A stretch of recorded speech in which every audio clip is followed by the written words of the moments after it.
Halo teman-teman, assalamualaikum warahmatullahi wabarakatuh. Bersama Aib Setiawan di sini. Seperti janji saya akan sharing tentang bisnis dropship dan juga Facebook Ads. Jadi dropship itu adalah bisnis modelnya dan Facebook Ads itu adalah sumber trafficnya. Jadi saya akan sharing dua skill ini di video pertama saya. Ini sepertinya akan menjadi video yang lumayan panjang, jadi biar mudah nanti saya akan bagi menjadi beberapa bagian. Karena di sini nanti saya akan membahas 3 topik ya. Seperti teman-teman lihat, nanti pertama adalah konsep bisnis dropshipnya. Tujuannya ya biar kita punya pemahaman yang sama ya antara yang teman-teman maksud dan antara yang kalian maksud dengan dropship dan juga yang saya maksud dengan dropship itu seperti apa. Jadi kurang lebih maksudnya biar kita satu frekuensi. Yang kedua itu nanti kita ngobrolin tentang pondasi skill dan pengetahuan. Jadi yang namanya bisnis entah apapun itu kita harus punya pondasi skill dan pengetahuannya biar enggak gelap-gelap banget lah yang menjalani bisnisnya, aku lebih kayak gitu. Nanti di sini saya akan ngobrolin soal Facebook Ads-nya ya, buat teman-teman yang mungkin bahkan nggak tahu Facebook Ads itu apa, nanti saya akan jelaskan. Kemudian cara mencari produk yang laris itu seperti apa ya.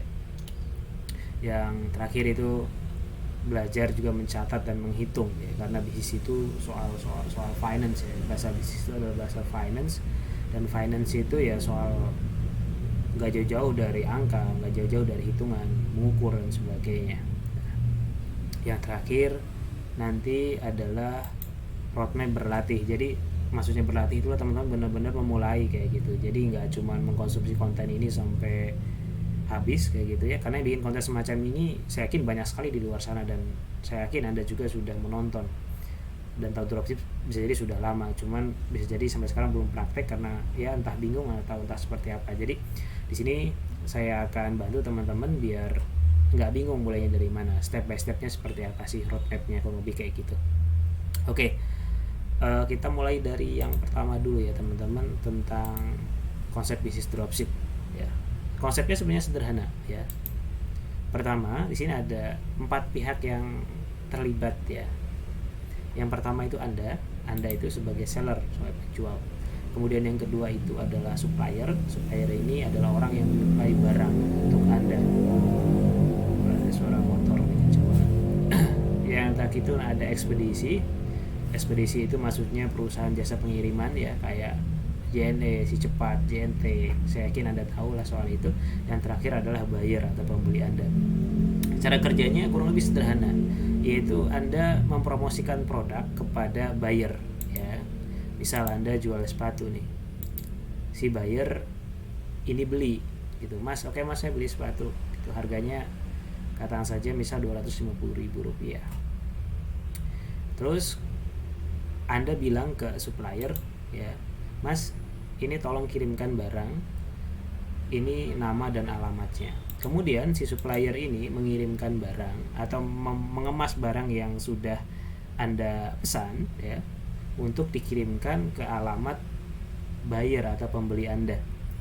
Katakan harga dari supplier satu sepatu itu Rp50.000, katakan saja seperti itu.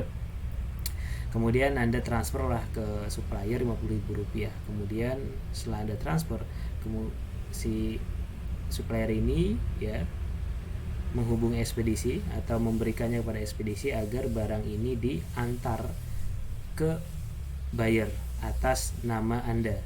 Jadi si supplier ini taunya ya mereka itu beli dari Anda, bukan dari si supplier. Jadi supplier ini mengirim barang ya itu atas nama Anda, bukan atas nama mereka. Kurang lebih konsep dasarnya seperti itu ya. Jadi Anda tidak perlu repot-repot stok barang, tapi Anda fokus saja jualan. Jadi setiap yang barang yang terjual nanti Anda bayar ke si supplier, suruh dikirimin kayak gitu, Mas tolong kirimin kayak gitu. Nah, dengan cara seperti ini ya Anda bisa memulai bisnis dengan lebih mudah, karena Anda tidak perlu stok barang, Anda tidak perlu menangani manajemen packing dan sebagainya. Jadi tinggal fokus jualan kayak gitu. Jadi kalau didefinisikan sebenarnya dropship itu ya jadi Anda jual barang tanpa ngurusin aspek stok barangnya, pergudangan dan packing. Anda fokus jualan dan hanya membayar barang yang terjual. Kurang lebih yang saya pahami definisi dropship ya seperti itu. Bisa di luar sana bisa jadi ada banyak definisi ya, tapi intinya sih kurang lebih begitu ya. Nah sekarang plus minus dropship itu apa sih kayak gitu. Plus minus dropship itu, ini kita ke plusnya dulu ya.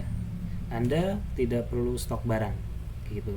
Ini berarti Anda tidak perlu mengeluarkan modal untuk membeli barang yang belum tentu bisa Anda keluarkan atau belum tentu laku kayak gitu. Jadi Anda fokus saja jualan. Yang kedua itu Anda bisa beli berdasar barang yang terjual. Jadi misal hari ini Anda closing atau ada 10 orang yang pengen beli produk Anda, maka Anda cukup bayar 10 barang saja kayak gitu. Ini beda ketika Anda harus stok kan. Ketika Anda stok, maka di situ ada risiko barang itu tidak bisa keluar, atau bahasa bisnisnya namanya dead stock atau stok mati. Dengan membeli barang yang berdasarkan terjual ya Anda tidak perlu takut ya rugi kayak gitu ya, karena hanya Anda membeli yang sudah pasti ada yang beli. Yang ketiga itu Anda bisa menggunakan kapital atau modal Anda lebih fokus untuk melakukan promosi ya, apalagi Anda beriklan. Iklan itu kan butuh budget.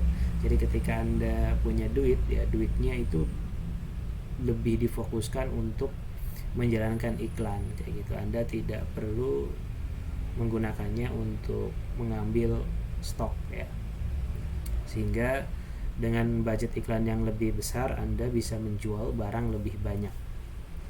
Nah sekarang minusnya nih. Minusnya ya karena Anda tidak punya stok barang, otomatis Anda tidak punya kontrol terhadap manajemen stok barang kayak gitu. Jadi kadang-kadang Anda tidak tahu atau tidak tahu update nih, tidak update secara real time, maksudnya berapa sih barang yang tersisa di gudang supplier. Anda susah mengaksesnya secara real time gitu. Karena apa? Karena Anda tidak punya kontrol atau tidak punya akses ke sana, kecuali memang Anda sudah dekat dengan supplier dan sudah lama bisnis barang, ya mungkin Anda bisa mengakses berapa jumlah stoknya kayak gitu. Nah yang kedua itu Anda juga tidak punya kontrol terhadap packing atau shipping.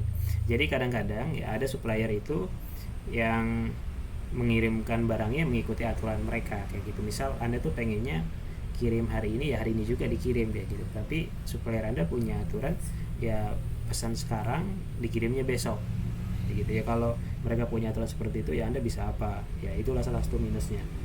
Mungkin ada beberapa case yang bisa dinego kayak gitu, tapi secara umum ya kalau namanya kita dropship biasanya kita lebih ngikut ke apa maunya si supplier kayak gitu, kecuali memang Anda mungkin sudah punya daya tawar, kirimannya sudah banyak dan sebagainya.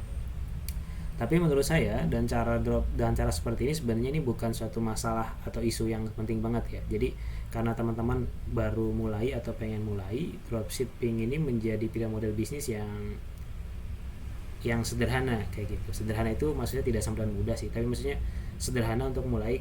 Kenapa? Karena untuk kiriman di bawah 1000 sih menurut saya dropshipping itu masih kompatibel modelnya. Jadi Anda tidak perlu mengontrol stok ya, hanya untuk kiriman di angka mungkin ya 100 atau 200 kiriman dalam sehari itu Anda tidak perlu harus stok barang dulu, tapi bisa mengandalkan model bisnis dropship ya. Oke teman-teman, itu bagian pertama ya dari konsep bisnis dropship ya. Semoga teman-teman bisa memahami ya apa yang saya maksud, atau jika ada yang perlu ditanyakan nanti silakan ditanyakan, insya Allah saya jawab. Nah di video selanjutnya nanti saya akan sharing pada teman-teman tentang fondasi skill dan pengetahuan yang harus teman-teman miliki ketika ingin mulai bisnis dropship. Oke, sampai jumpa di video selanjutnya. Thank you.